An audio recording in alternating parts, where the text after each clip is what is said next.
Hello and welcome to this short but interesting viewpoint on cyber for board. Today I am going to share 5 of my observations and critical factors for CISOs to maximize the boardroom impact. While cybersecurity has been a boardroom agenda and is quoted as one of the top 5 risks by CEOs since last many years, but CISOs hardly get a seat in the board. Even if they get, there is a limitation of time, common understanding, and attention. While most board members are accomplished professionals with the background of business, finance, technology, legal, risk, and compliance, but not that of cyber. So, how do you maximize the impact?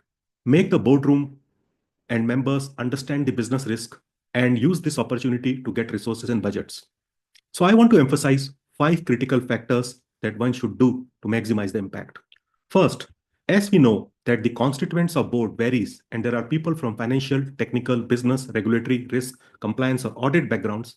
So the first thing we need to do is to speak the language of the least common denominator to bring everyone on the same page of the understanding. Hence, one should avoid using technical languages and probably use the language of business with the likes of risk and impact and use the right KPIs so that everyone in the board can understand the cyber topic as well as the risk. One way to achieve the cyber goal is to link them with business priorities and prepare a cyber dashboard with common understanding so that everyone can relate the status of security posture and relevant KPIs on an ongoing basis. This will help the board to see a similar update, benchmark it, and make it relevant. While cyber adds a lot of business value and act as a differentiator, the same should come out in cyber dashboarding. I can give a couple of examples. Say, for example, business wants to leverage outsourcing to save cost and use data monetization for personalization. And cybersecurity can help with data security and privacy controls, aid in compliance, and make this initiative linked with cyber. This will help drive the message. Or take another example where business wants to use AI and automation, and cybersecurity can help in enablement, maintain data security and privacy, and ensure compliance with regulations to safely use them to bring in efficiency. So this changes the perspective of cybersecurity being a cost function to cyber being a strategic business enabler. My second observation is that when CISOs give the update on security posture, they generally show 6 to 8 slides that demonstrate the security posture by showing top 10 risk, vulnerabilities, patch statistics, security incidents and KPIs, compliances and project update, and status of external and internal audits, red teams, and risk assessments.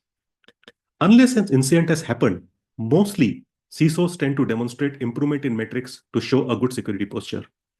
Hence, my second recommendation is that do not give the business as usual status as everything is good and we are doing great. It gives a false sense of security and confidence that nothing can go wrong. But please note, if anything goes wrong, the blame will be fixed first and the problem later. Hence, it is always better to give mixed news. You can talk about constantly changing threat landscape, near misses, recent industry cybersecurity incidents, and what are the learnings to showcase the board that it is a continuous process and a journey, and we need to stay ahead in the game. The message is that while we are going good and we are doing everything that we can, but still something can go wrong, and we are prepared for that.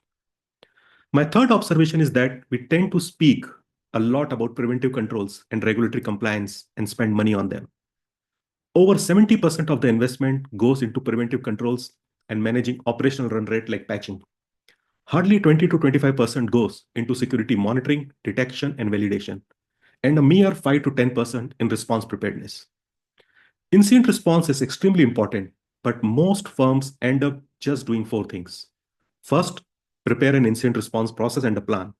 Second, create a playbook for common security incidents and perform tabletop exercises.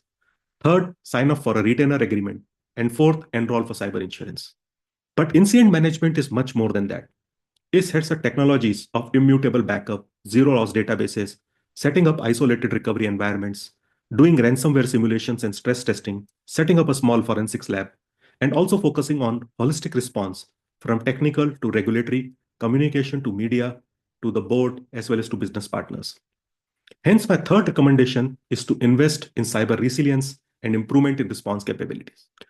My fourth observation is that CISOs are often asked for return on security investments. Now, this is a vicious cycle and is being called as expense in depth problem.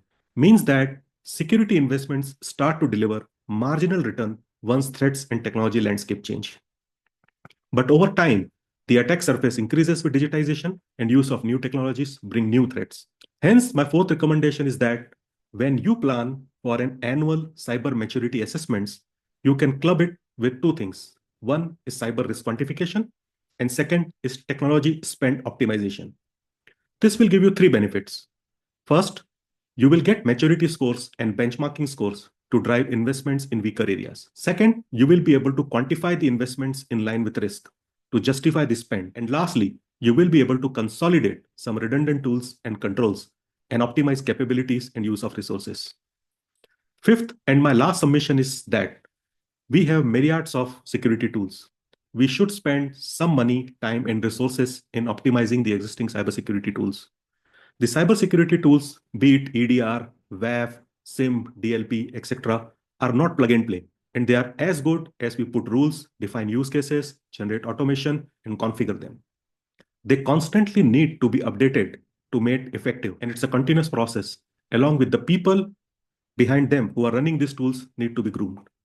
I often see in most cybersecurity incidents, the tools were there, the logs were there, but configuration and optimization weakness existed. With that being said, please let me know your thoughts and comments and any questions for the boardroom agenda, and we'll be glad to engage. Thank you for watching this and see you in the next one. Don't forget to like, share, and subscribe, and also press the bell icon to stay notified of all the future released videos. See you in the next one. Thank you.